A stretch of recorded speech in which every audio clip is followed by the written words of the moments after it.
Hello lovely people, it's Nicola back in the Stitches and Slapdashery sewing room. I hope you're all doing well. It's the weekend again, and finally I found a little time to carve out for myself to do some recording. Last week I made my video on Friday and Saturday. I made it on Saturday and I was all excited that I had Sunday and Monday off, and I was like, I am just going to be making stuff except for eating and exercising. Well, no, it didn't work out like that, did it? It definitely did not. I ended up doing errands and doing housework and various other things. And yeah, it wasn't particularly productive in the craft department. But oh well, that's how it worked. What I have been doing is busting the scrap stash, and I've recorded a little overview from the ring light above my head just to show you the scrap blocks and strips that I have made so that you can see them in a bit of detail. And hopefully later in this video, after I've shown you the little walkthrough of what they look like, I'll also be able to show you at least one finished object that I've made from them. I've also got a walkthrough of my current state of Wreck This journal, and I leaf through that. I'll warn you in advance, I am not as arty-farty as many people are, and so some of my pages are pretty basic, but I am finding it a lot of fun and a little silly, but you know, you got to have fun and silliness to counter the stress of other things in your life, don't you? So before I switched the camera on, I started one of my little diamond painted coasters. This has been sitting in my craft room for a short while. I didn't buy this very long ago. It's from Michael's. It's a make market, so it's one of their brand, and it's a set of 4 coasters. There are 4 flowers. And my thinking was that if I buy a project that's small and easily doable in a reasonable space of time, then I would actually get it done. So I started the sunflower today. It might be a little shiny because I don't really want to peel off the plastic layer. What you have to do is you have to peel the protective plastic off to stick on the little gems. So hopefully you can see what this looks like without the glare from the ring light too much. I've done 4 of the colours, so the centre is done. There were three shades of brown in the centre, and I've done one of the oranges around the outside. And at first I was like, oh, you know, this is going to be hard work.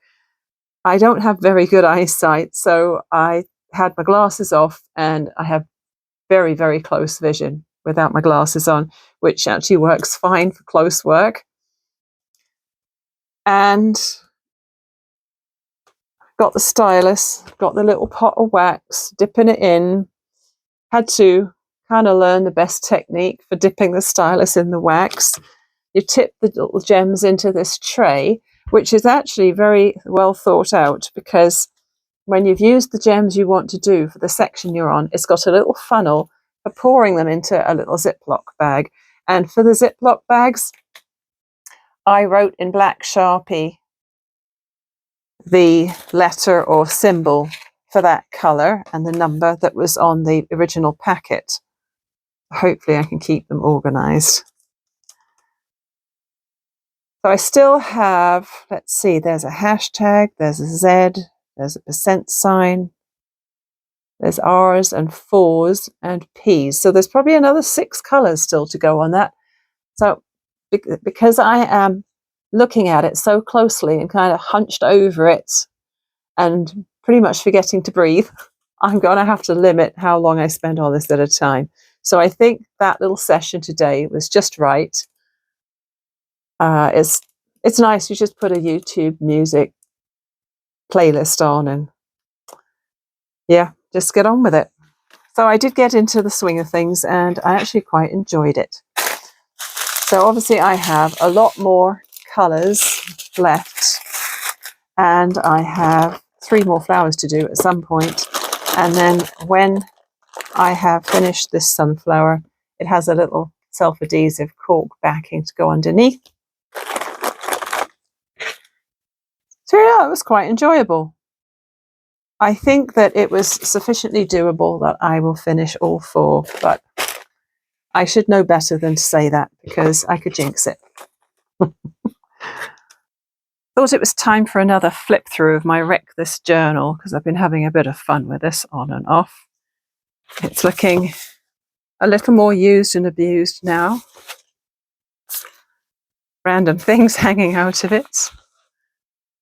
Well, let's see. You've already seen the first couple of pages, but I did add in a bit. I added this in.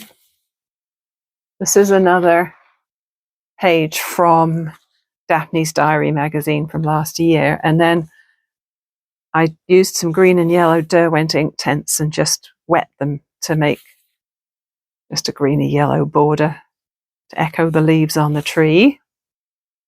That was fun. And then lots of mushroom pictures and text snipped out of the Daphne's Diary magazine again.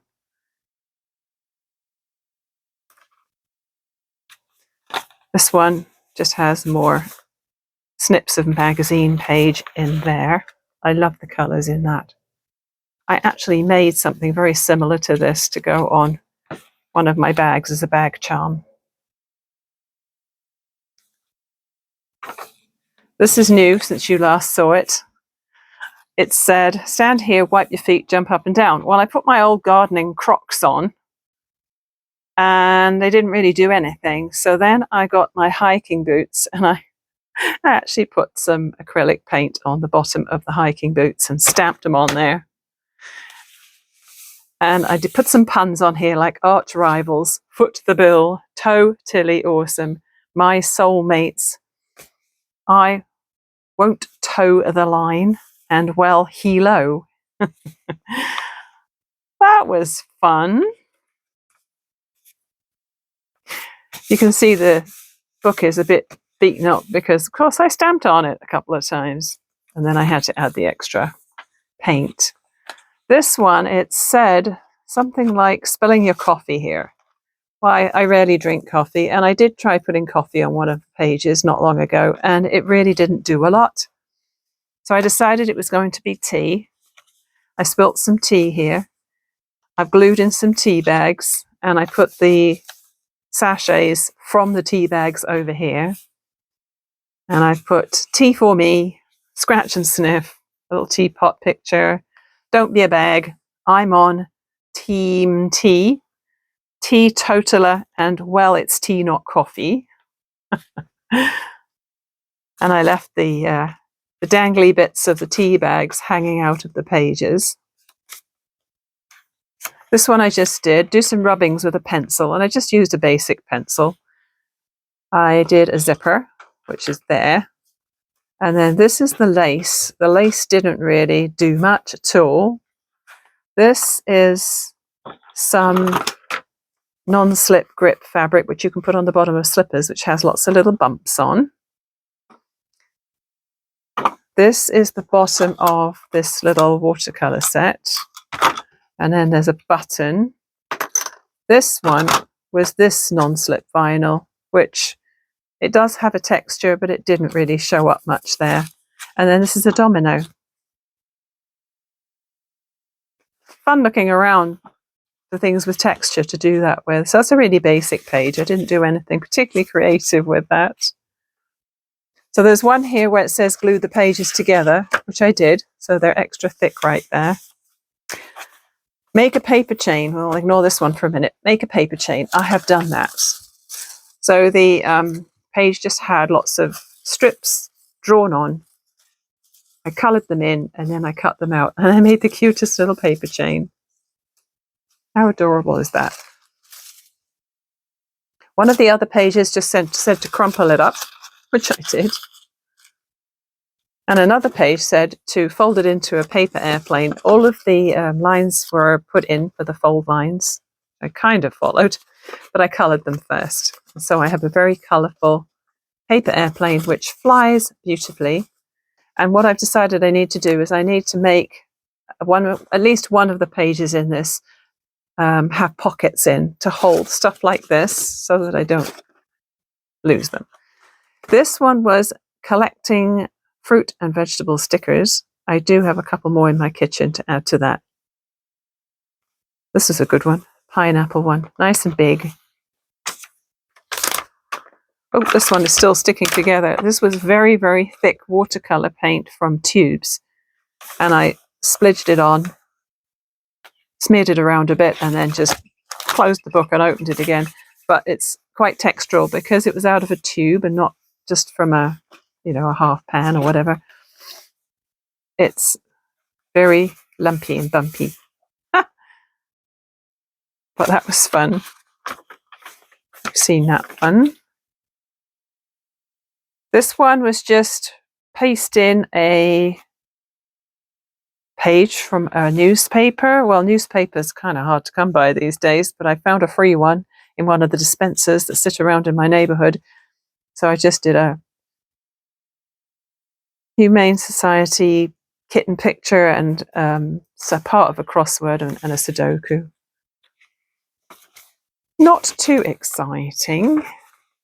This one, it said trace the things in your bag. So I got my backpack that I carry around every day, and I traced around with gel pen in different colors. So I've got an Altoids tin, and I've got eye drops and dental floss, business card, reading glasses, a Swiss Army knife, and a mirror. I like the way those all overlap.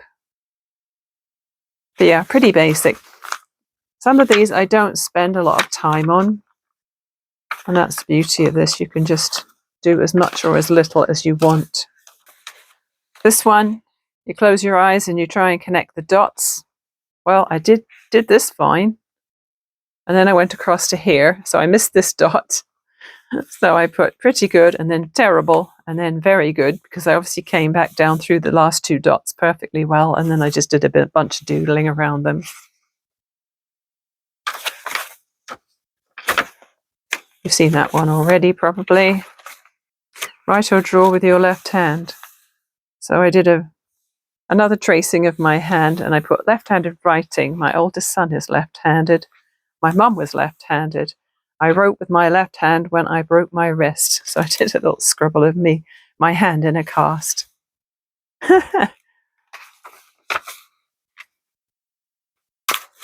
This one I had done last week, and I forgot to show you in the last vlog. I really, really loved this page. It said, this page is a sign. What do you want it to say? So I used gesso on it just to make a nice surface to paint on. I used acrylic paints and just pulled the brush around to make a rainbow. But before I did that, I did the lettering in pencil. So I did the bubble writing, and then I did the rainbow, and then I did the black to fill in the letters. Make love, not war. Love, love, love that page. This one says space for negative comments. I am not listening. Fingers in ears. La, la, la, la, la. I can't hear you. No negative comments allowed.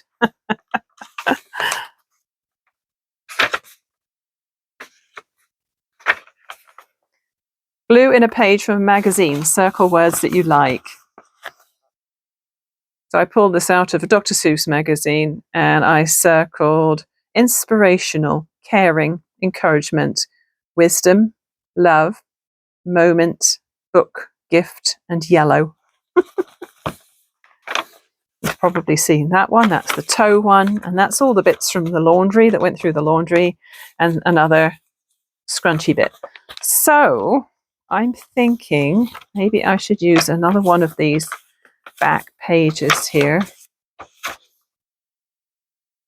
Maybe where I've already done the activity on the other side. So here maybe. And let's just weigh this down. My sewing table is currently full of these art supplies and also fabric scraps.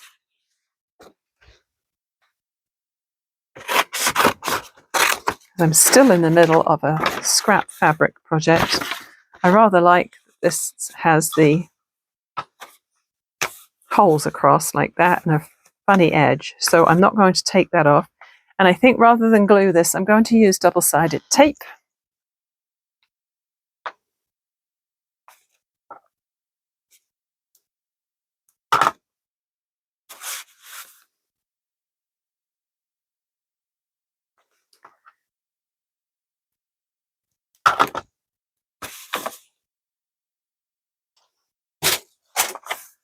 I feel like I want to put something fun on the front of that. Let's see. I've got loads of this Daphne's Diary left. So much lovely stuff in this.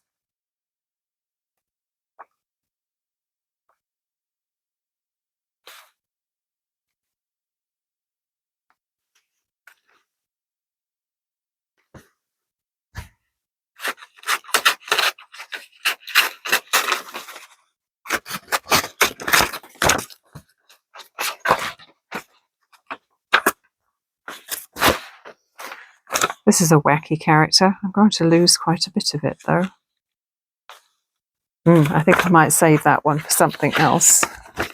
I'm also saving this lovely picture of pickles or preserves for something else. Let me see, what can I do? Need something smaller. I'm going through an awful lot of this Elmer's glue stick these days. Funny, I went for years without using glue stick and now I'm burning through it like nobody's business. Okay, I'm going to tuck my paper plane in there if I can make that work. There we are. Nice. And as for my paper chain, I'm not sure what to do with that. I think when I was watching Annie Claxton's video on that, she had flattened it and glued it back in. I don't know if I want to flatten it. I'll have to think on that. Maybe what I'll do with this is I will glue this into here, because there's already a scrunched up thing right here. So maybe, maybe not all right opposite, because that would just be super chunky, wouldn't it? Maybe just here, just randomly here.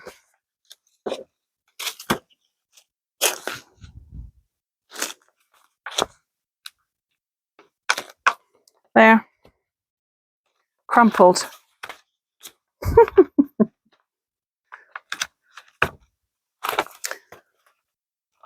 So that's that for now.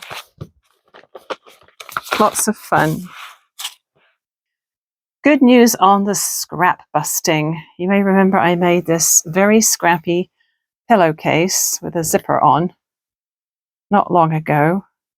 I did a whole bunch of random blocks, joined them together and made this insanely colourful pillowcase, and I stuffed all my scraps in, and I think I had about, I don't know, 9 pounds of them in there. It was insane. Anyway, I've been working away the last, I think it's taken me probably 3 weeks to get to this stage. I've emptied the bag. I've been through every scrap.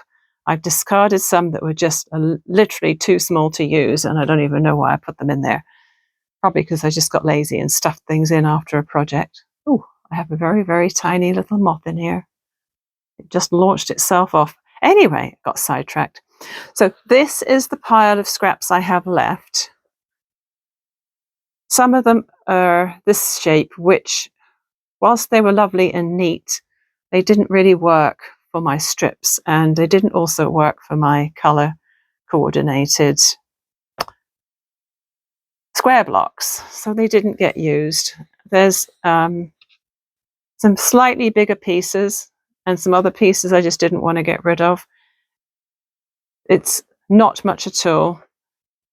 So that handful is what's left that's not currently been used, and I think I'm going to get my bins down and sort these into their color coordinated bins if I can, so that I have nothing in the scrap pillow.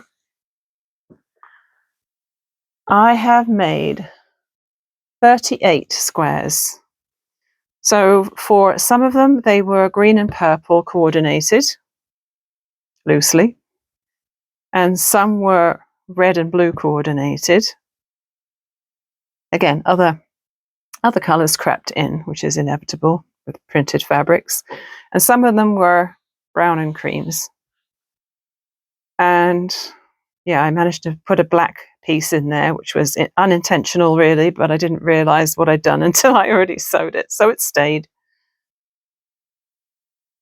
So they're very, very wacky. I think I mentioned last time that I had used this fabric upside down because look how neon pink it is. It's insanely bright. It's in there as well.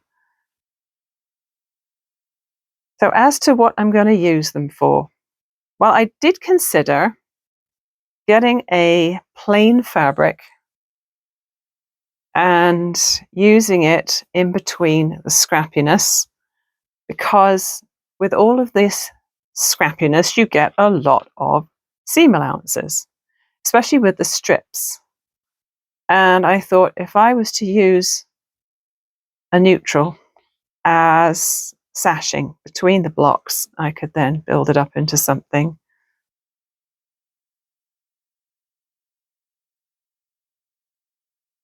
But yeah, it feels really good to have used up all those pieces of fabric.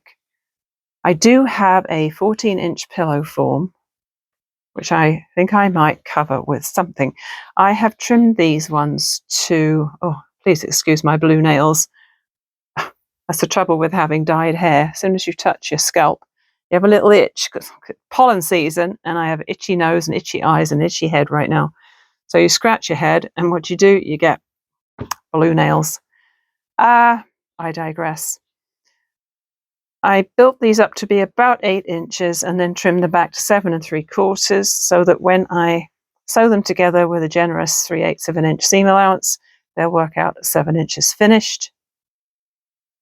So that's those. And then these strips here, I used, or I cut them. This was a heck of a lot of cutting. So I had a little setup where I had my rotary cutter and my 6-inch ruler and my mat right here, sewing machine right here, little iron on the left, little ironing pad, and it worked perfectly because I could just flip between the jobs.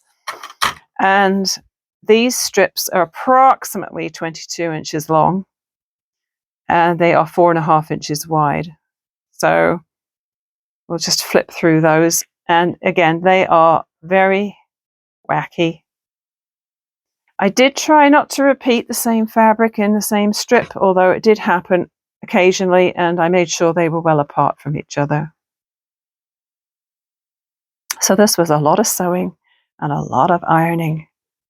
And I've probably gone through almost a whole thread spool, and I have cleaned up a lot of my randomly colored bobbin spools as well.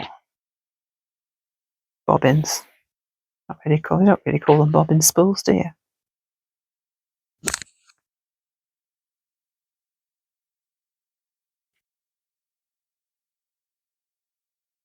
So yes, I used to love these fabrics, but when they've been sitting around for years, you get really tired of them. So I'm really glad to get rid of those, or have them at least sewn into something. So there are 14 of those. I've got 14 strips, and yes, with all of this seam allowance going on, I think it would be a sensible thing to have a solid piece of fabric going across in between each strip, maybe. Unless I just use them for something else that's random. And what I did think I could do is, if I wanted something where the randomness was minimized a little bit, I could make something and just cut the strip down the middle and have just a really small amount of scrappiness in the project, and then have the rest of it look a little bit more controlled. But yeah, I think this works better with smaller pieces. Like I did a really big piece there. That's 3 inches. So I must have cut that 3.5, which is a little bit crazy. I was trying to keep to a maximum cut of 2.5. But obviously, yeah, obviously I didn't quite follow my own rules there.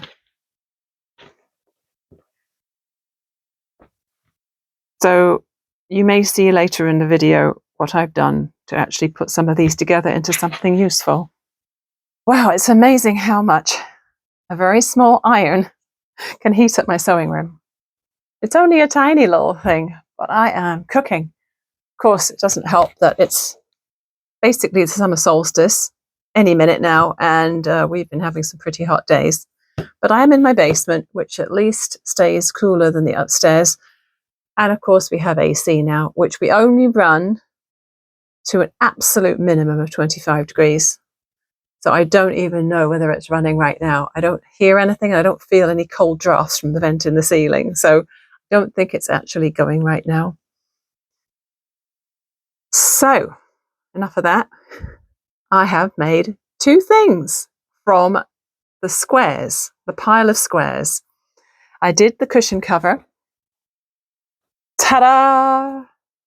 In true slapdash fashion, I ran these up insanely fast because I was, just wanting to get them done as usual. I did them with some of the brown themed squares because I have brown couches upstairs. They're really, really old, but hey, they work. They're still comfortable. And I made sure that owl was right in the middle. So at first I was going to do 4 squares for each side, which would make sense because finished there's 7. And so for a 14-inch cushion cover, that's pretty perfect.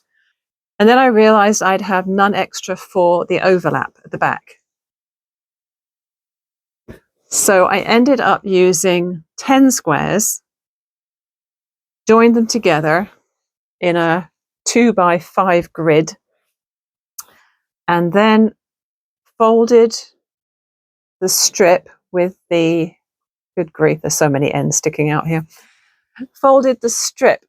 So I have my 2 deep, 5 wide, fold them in, overlap. Oh yeah, forgot to tell you, finish off the 2 short ends so that it's nice and neat there.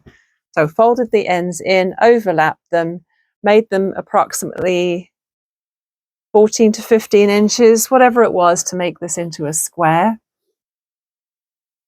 And then sewed across the top and bottom seams. And then you just got to throw your cushion form in, and good grief, there's a lot of threads poking out my seams here where the frayed ends of the scraps are sticking out on the right side. So when I did the folding, I did try to make sure that there was a block. The 2 blocks in the middle of the bunch were kind of centered. But when you put them together, it's hard to see where one block ends and one starts, so it doesn't really matter, does it? So yeah, I'm going to toss that on the couch upstairs. I quite like that. And that used a whole bunch of scraps. The other thing I made was inspired by something called a soft box that I saw Kate at the last Homely House making, I think last Sunday.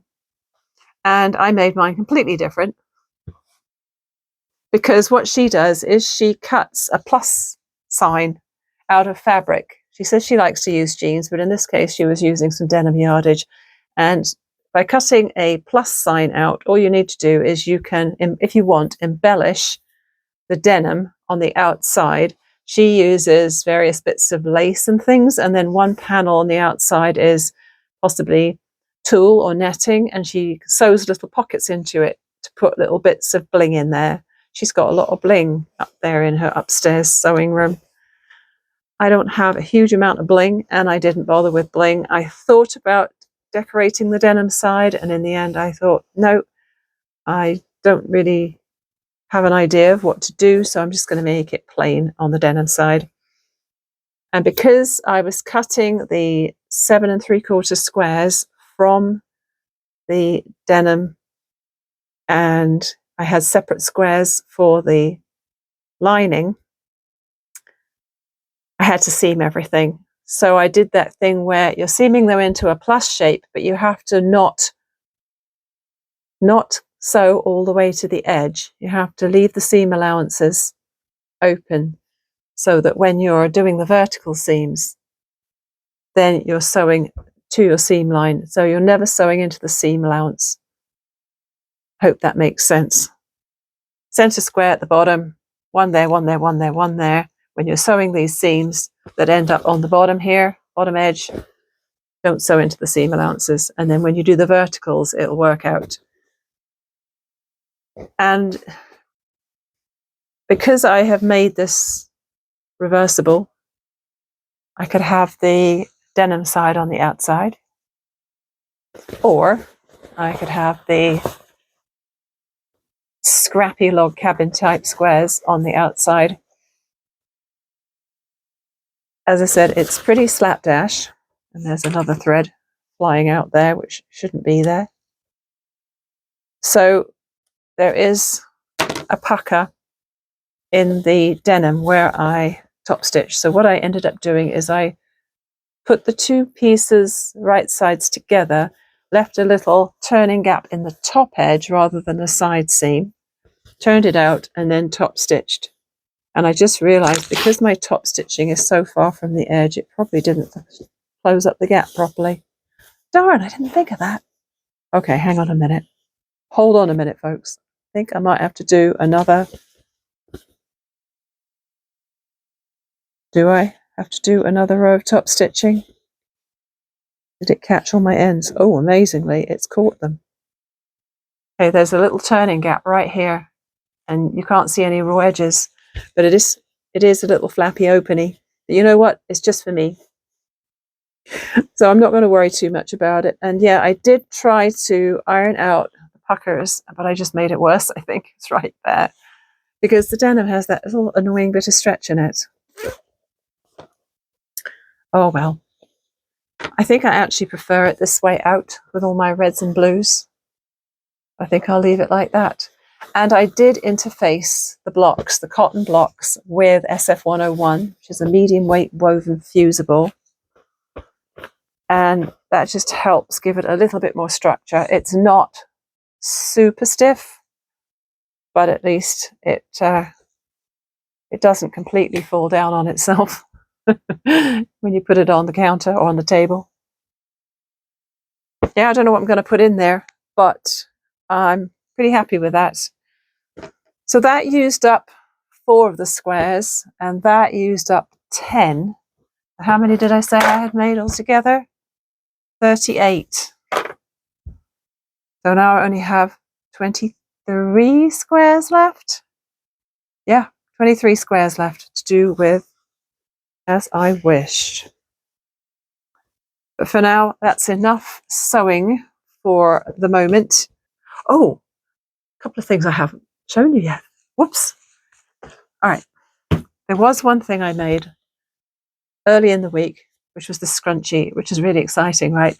You know what's exciting? The fact that my hair is now long enough to actually put in a scrunchie. And it also means that on a hot day, my neck is getting really hot. And so if I'm at home and I'm getting too sweaty, I can tie it up off my neck. But the funny thing is, I'm not sure what I was thinking, making it out of a white background fabric. It's this really pretty fabric. It has colorful dots on it, but I put it into my damp hair the other day, yesterday actually, and it's now got a bit of yellow in there from my hair color and possibly some green. So since I had my hair dyed on Thursday of last week, I have been having quite the time trying to tame it, because obviously it got bleached to heck and then coloured, and it's been quite dry ever since. And at first I was trying to just leave it. The first few days I was trying to leave it as much as possible. Then I washed it on the Sunday, and I did buy myself some curling tongs. And over the course of the following few days, I was curling it every morning, and the curl would fall out in no time at all. And then what I did yesterday morning is I rinsed it with cool water in the shower. I'm not shampooing it if I can avoid it. So cool water in the shower, combed conditioner through it, put the scrunchie on, put a baseball cap on, went out to the supermarket at like 8:30 in the morning because I was working yesterday afternoon and I wanted to get it done. Bought some hairspray. And so when my hair was dry, I just let it dry, air dry, and then I did the curling tongs. And each time I did a section across the back there, I would spritz it. And then so I would curl a section, spritz it. There's like 4 sections. It's so high maintenance now. It's insane. I haven't spent this much time on my hair in years.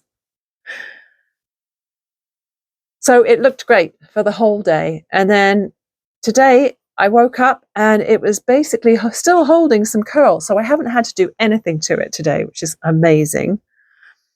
So I'm hoping that each time I do the serious curl and hairspray thing, it'll last me a couple of days.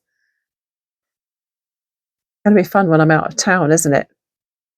And I'm going to the festival and I have to be up really, really early in the morning and out really early to help set up the festival on Vancouver Island, the beginning of July. And I'm like, I can't go yet. I'm not ready. I'm still curling my hair. And they're all beginning rolling their eyes thinking, come on, Nicola, we need you to drive us to the festival. Anyhow, that was a digression again. And then I have made more of these lovely tiny felt houses, and they are all absolutely stuck together like mad because I have used rare earth magnets in them. Let me just peel them apart. Rare earth magnets are insanely strong, and I have been having fun just separating the magnets in order to sew them into my little houses. So I'll just show you these. So there's 5 to show you, and they're very, very cute. Oops. There's one. And most of them I have made with particular friends in mind, and so I have done them in colours I think they will like.